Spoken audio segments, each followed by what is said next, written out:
போன எலெக்ஷன்ல வந்து திரு ஸ்டாலினை பார்த்து உங்களுக்கு கட்டம் சரியில்லைன்னுலாம் சொல்லி பேட்டிலாம் கொடுத்தாங்க. அதுக்கப்புறம் அவர் முதல்வராகவும் ஆனார். அது அது வந்து அதை உடைச்சாங்க. அப்போ அது எப்படி போன தடவை என்ன மேஜிக் நடந்துச்சு? இந்த மீட்டிங் இந்த டிஸ்கஷன் முடிஞ்ச பிறகு, பேட்டி முடிஞ்ச பிறகு நீங்கள் கூகுளில் சர்ச் பண்ணுங்கள். 2021 எலெக்ஷனுக்கு முன்னால் நான் போய் அந்த இதில் கொடநாடு தோட்டத்தில் போயிங்க ஸ்டாலின் தான் ஜெயிப்பார்னு கொடுத்தேன் பேட்டி. எடப்பாடி நான் தோத்துருவான்னு பேட்டி கொடுத்தேன்.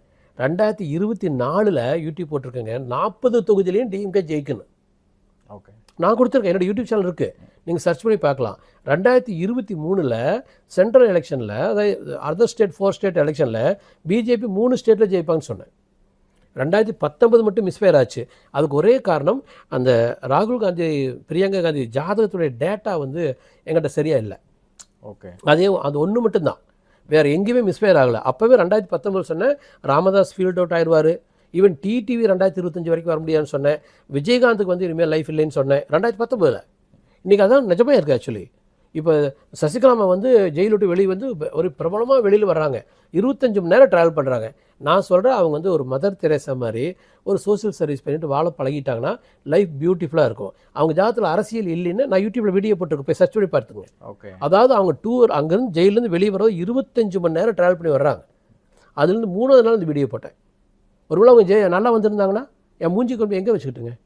ஸோ நான் தமிழ்நாட்டை பொறுத்த வரைக்கும் என்னெல்லாம் ஜஸ்டிஃபை பண்ணுமோ அத்தை நடந்திருக்கு. அஜித் ஜாதகம் வந்து உண்மையாலுமே சிஎம் விட பவர்ஃபுல் ஹோரோஸ்கோப் தான், ஆனால் அரசியலுக்கு வரமாட்டான்னு இருக்குது. கமல்ஹாசன் ஜாதகத்தை அவர் பயன்படுத்திக்கல. கமல்ஹாசன் ஜாதகம் உதயநிதி ஜாதகத்தோட பெட்டர். ஆனால் நான் எதுவுமே பண்ண மாட்டேன்னு சொன்ன ஒரு கிரிக்கெட் பிளேயர் எல்லா திறமையும் இருக்குது, நான் கிரௌண்டில் விளையாடவே மாட்டேன்னா புரியுதுங்களா? அப்படி தான் அவர் மிஸ் ஆகிட்டார்.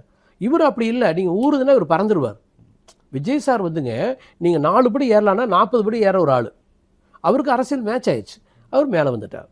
ஸோ என்னுடைய ஜஸ்டிஃபிகேஷனுங்க, ஏற்கனவே நான் சொல்லியிருக்கேன், ஸ்டாலின் 2021 சிஎம் ஆவார்னு சொன்னேன், 2024 ஸ்வீப் பண்ணிடுவார்னு சொன்னேன், அதெல்லாம் நடந்திருக்குது. அப்போல்லாம் நல்லா இருந்துச்சா?